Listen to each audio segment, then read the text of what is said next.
Hello, my loves, and welcome back to Along the Spiritual Journey. So, this is going to sound controversial at first, but hear me out. I don't necessarily need someone to agree with me in a relationship, but I most definitely need them to love me. What does this mean and what does it look like?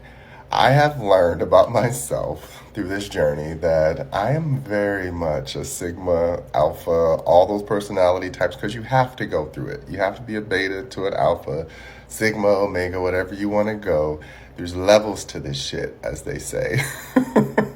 And you have to remember that there's parts of you where you had to learn how to protect yourself a certain way so that you didn't let in the riffraff. And sometimes we become such an efficient filter that we can forget that a little discord or disagreement does not mean that someone is not on your side or that they don't support you. And so I've definitely have learned to warm up to the concept of reciprocal disagreements where you don't have to see where I'm coming from necessarily, but because you love me, you respect where I'm coming from. And then through patience and observation, you learn what that looks like. And then if you're a good person, like a good partner, you make it applicable to how you then approach me, because then you recognize that I'm not coming at you or I'm not trying to be disrespectful. I'm trying to express something that normally in my childhood or in my upbringing, I was taught not to express.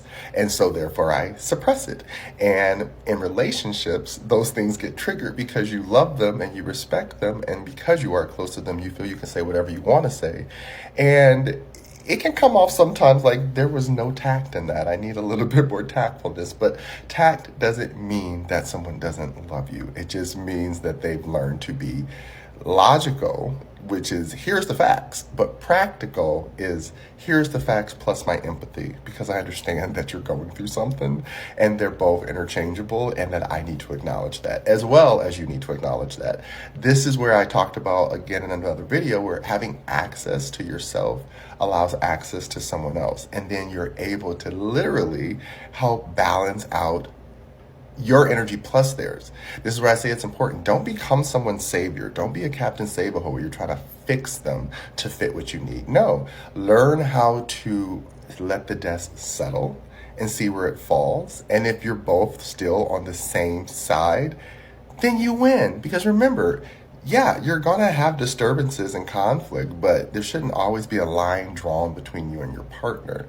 But you're definitely going to, again, in that midst of the dust storm, no one knows where they are, what they can see until you're open about it. Love ya.